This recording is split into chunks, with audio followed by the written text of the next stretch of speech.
കാലിക്കറ്റ് സർവകലാശാല BA മലയാളം പാഠ്യഭാഗത്തിൽ വേടന്റെ ഭൂമി ഞാൻ വാഴുന്നിടം എന്ന പാട്ട് ഉൾപ്പെടുത്തിയതിനെ ചൊല്ലി വിവാദങ്ങൾ കത്തിപ്പിടിക്കുകയാണ്. മൈക്കിൾ ജാക്സന്റെ they don't care about us എന്ന പാട്ടും വേടന്റെ പാട്ടും തമ്മിലുള്ള താരതമ്യ പഠനമാണ് സിലബസിൽ ഉൾപ്പെടുത്തിയിരിക്കുന്നത്. അമേരിക്കൻ റാപ്പ് സംഗീതവും മലയാള റാപ്പ് സംഗീതവും തമ്മിലുള്ള പഠനമാണ് അടിസ്ഥാന ലക്ഷ്യം. വേടൻ പാടുന്ന ശക്തമായ രാഷ്ട്രീയത്തിനെതിരെ എന്ന് നിലകൊണ്ടിട്ടുള്ള സംഘപരിവാർ തന്നെയാണ് ഇവിടെയും എതിർപ്പുയർത്തി രംഗത്തെത്തിയിരിക്കുന്നത്.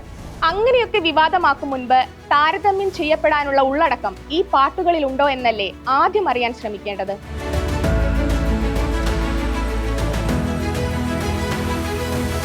രക്തം ചിതറിയ നവലോകത്തിന്റെ നീറുന്ന കഥകളാണ് ഭൂമി ഞാൻ വാഴുന്നിടം റാപ്പിലൂടെ വേടൻ പറയുന്നത്.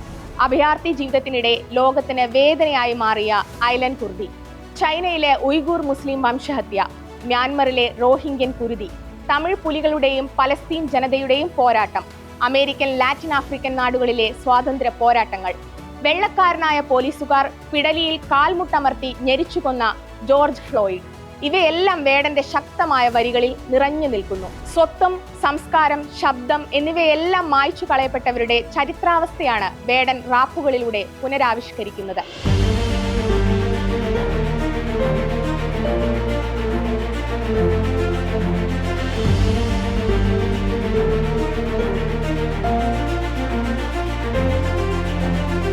പോപ്പ് സംഗീതം എന്നാൽ ലോകത്തിന് ഏറിയ കൂറും മൈക്കിൾ ജാക്സൺ ആണ്. ലോകമെമ്പാടുമുള്ള ദശലക്ഷക്കണക്കിന് ആരാധകർ ഏറ്റെടുത്തപ്പോഴും മൈക്കിൾ ജാക്സൺ എന്ന സംഗീതജ്ഞന്റെ കരിയറിലെ അതിശക്ത രാഷ്ട്രീയ ഉള്ളടക്കമുള്ള ഗാനങ്ങളിൽ ഒന്നായിരുന്നു they don't care about us. വംശീയ വിവേചനം, പോലീസ് അതിക്രമം, സാമൂഹിക അസമത്വം എന്നിവയെല്ലാം ആ പാട്ടിൽ ജാക്സൺ പരാമർശിക്കുന്നു.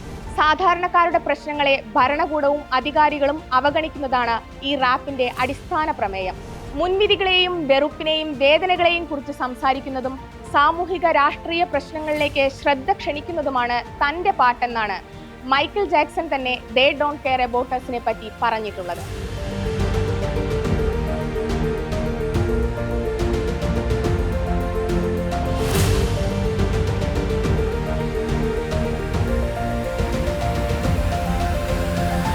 വിവേചനത്തിനും വംശീയതയ്ക്കുമെതിരായ നിലപാടുറപ്പിന്റെ സാമ്യം ഈ രണ്ട് സൃഷ്ടികളിലും നിറയുന്നു. നിശബ്ദമാക്കപ്പെടുന്നവരുടെ ശബ്ദമാണ് ഭൂമി ഞാൻ വാഴുന്നിടത്തിലും ദേ ഡോണ്ട് കെയർ അബൌട്ട് അസിലും മുഴങ്ങി കേൾക്കുന്നത്. അരികുവൽക്കരണത്തെയും അടിച്ചമർത്തലിനെയും നിലനിർത്തുന്ന വ്യവസ്ഥാപരമായ ഘടനകളെക്കുറിച്ചാണ് അതിലെ ശക്തമായ വരികൾ. തീക്ഷ്ണ രാഷ്ട്രീയമുള്ള സംഗീതവും കവിതയും ചരിത്രത്തിൽ എക്കാലവും യാഥാസ്ഥിതികത്വത്തെ അലോസരപ്പെടുത്തിയിട്ടുണ്ട്. അലോസരമുണ്ടായവർ അസ്വസ്ഥരാകും, ശബ്ദമുയർത്തും. പക്ഷേ അതിലും ഉച്ചത്തിൽ നിശബ്ദരാക്കപ്പെട്ടവരുടെ ശബ്ദം ഉയർന്നു കേൾക്കണം. വേടന്റെ പാട്ട് പാഠഭാഗമായി തന്നെ പുതിയ തലമുറ പഠിക്കട്ടെ. പാട്ടുകാരൻ നാളെയുടെ ഗാട്ടുകാരനാണെന്ന് പാടിയ കവി പിറന്ന നാടാണിത്.